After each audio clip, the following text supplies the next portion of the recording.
Welcome to Alphanumeric, the fiction and poetry podcast featuring pieces selected from the award-winning NonBinary Review. Today, Lessons in Transmogrification by Brittany Mikafus. I think my brother came back as a crow, I say to the young woman at the flea market stall, the pretty, quiet one with good skin who sits indifferently at a table full of bones and crystal balls. He's haunting me. She nods as if she's heard this one before. She probably has, this or some variation of it. After all, her booth, Raven's Requiem, proclaims to be Baltimore's foremost purveyor of occult trinkets and treasures. I trace the fraying edge of one of the tapestries that hang from the side of her table, wolves howling in vain at a yellowing moon. I'm not crazy, I continue. In fact, I've never been more lucid. Ever since his death, it's like my senses are heightened. I notice things. I can hear things most people can't, and see things too. It feels like I'm sitting up high, watching everyone else from above. It started about the same time as the crow appeared. It's always watching me. Every time I look up, I see it. It perches on the skylight of my bedroom. I wake up in the morning, and it's the first thing I see, looking down at me with its black, unreadable eyes, staring at me like it's trying to send me a message, or like he's accusing me of something. And I keep thinking, if I could just get to him, maybe I could figure out what he wants. We were close once, and so I can't shake this feeling that he's come back. He came back for me. This is what happens with grief. You can't stop talking about the dead to practically anyone, anywhere you go, as if divulging such personal details will bring him back to life. I try to will this woman into asking how he died. Most people do. Then I'll say, matter-of-factly, that he swallowed poison. That he took a bottle from the factory where he worked, one of the many bottles of chemicals he used every day, and drove back to his apartment, stirred the crystalline powder into a tall glass of tap water, and drank it. Deliberately. I will say he killed himself. I will say all of this while looking her directly in the eye as if without shame, although I am very much ashamed. She does not ask. Sometimes he brings me things. Yesterday, I woke up to this terrible pounding sound. He was right there on my skylight, rapping at the glass with a watch in his beak. My brother used to collect antique watches. And guess what I found later that afternoon sitting in the grass in my front yard? The watch was badly cracked, but it was still ticking. He dropped it there. Intentionally. He wanted me to have it. Well, that's my brother for you. I shift my gaze to the neat little rows of Victorian apothecary bottles. Tinted glass. My brother would have loved this stuff, I tell the woman. And I know just what he would have said about them. Built to stand the test of time. He worked in plastics and hated it. He manned the blow molder, the machine they used to make plastic bottles. He'd make thousands in one day. I can imagine him still, in his truck after work, muttering about all the waste. Where does it all go? He'd asked. Litter, it turns out, straight into the Chesapeake. I pick up an amber tincture vial. It's so slight and beautiful. I wondered what it was used for in its day. What chemicals it has harbored. I view my distended reflection in the beveled glass. I see my brother staring back. He looks like he's been crying. I see my brother bring the glass to his lips. I watch him drink the misty white liquid inside. It is tasteless and empty. I watch him set the glass down gently and lay in his bed. He pulls the sheets up to his neck. It's getting cold. The watch at his bedside keeps ticking. I look on as hours pass, as life leaves him and he dissolves into nothing. I sift through a mass of coins housed in a faded cigar box beside the vials and pick out a few of the newer-looking ones. Do you think I could lure him down somehow? Maybe if I set out something shiny in my front lawn? Would that work? I need to get to him. The noise he makes up there is awful. His talons on the glass at all hours. It wakes me up, and all I see are his insistent little eyes in the dark watching me, not telling me why. The woman takes the coins from me, gently placing them into a small brown paper bag. She folds down the edge, avoiding my gaze as she hands it over. Do you think it would work? If I could just get him to come down, maybe it would be easier. If I could just get a little closer. I see my brother in a body bag. He is not quite human now. Still, this will forever be the point in time that I am closest to the old him, the living version of him.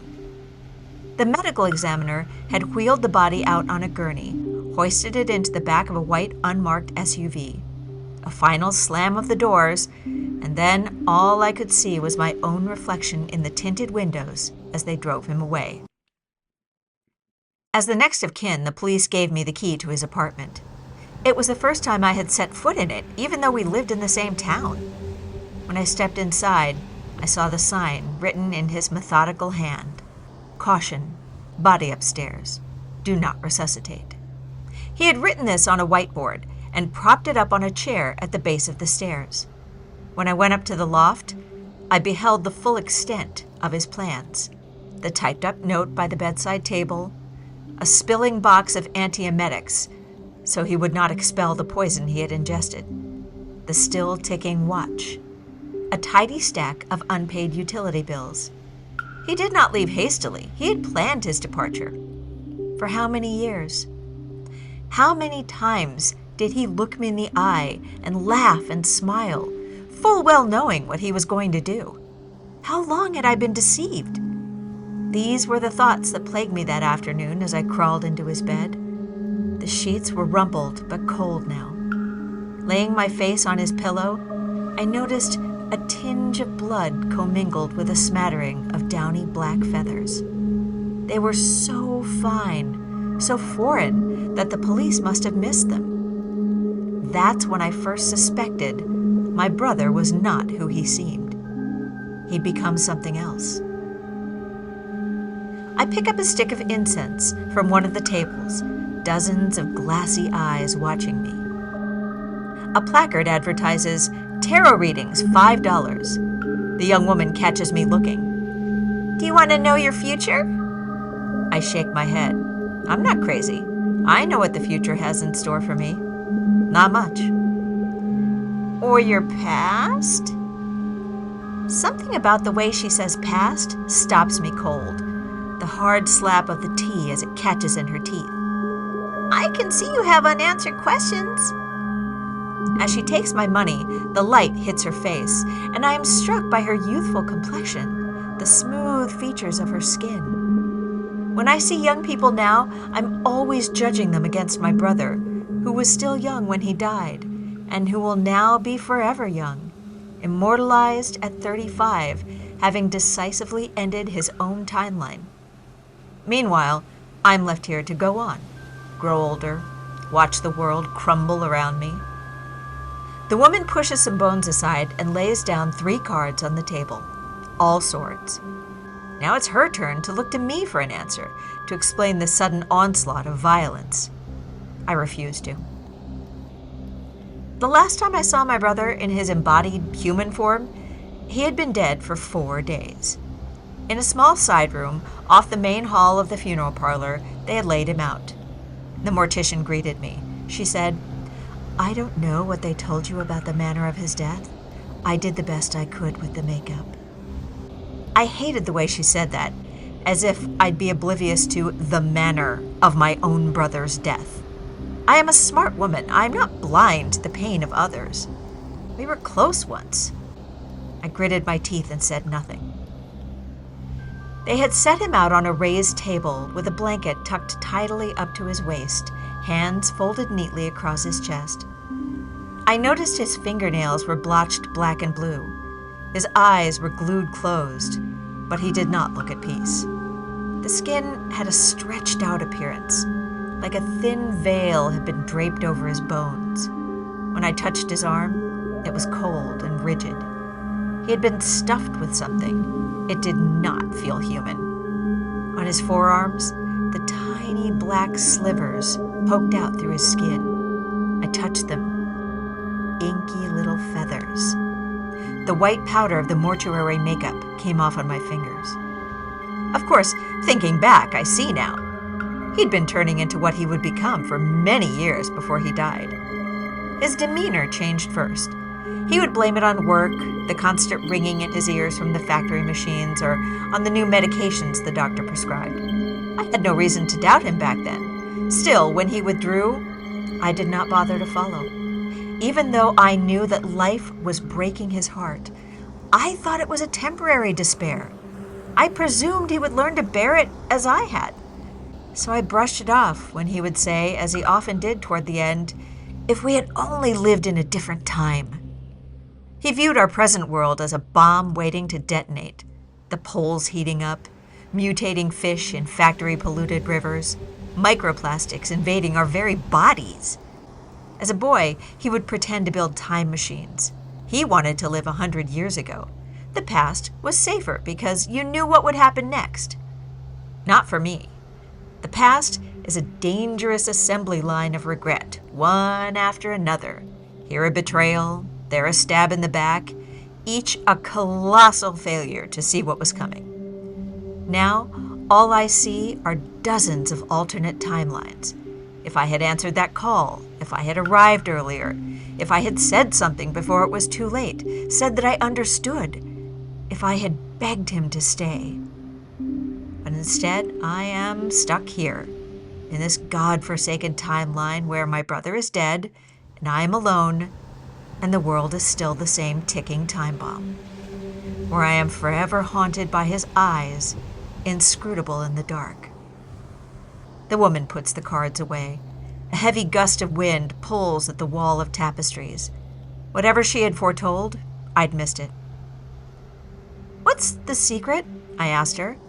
"To keep them so alive-looking." I point to the animals arranged on the edges of the tables. The real reason for my visit to this booth. A taxidermied squirrel with a cowboy hat, a checkered bandana, and a holster. A red fox perched delicately on a stump. A great horned owl mid-flight, wings outstretched. She looks at me from the dark wells of her eyes, a reproaching tilt of the head, baiting me. What are you up to?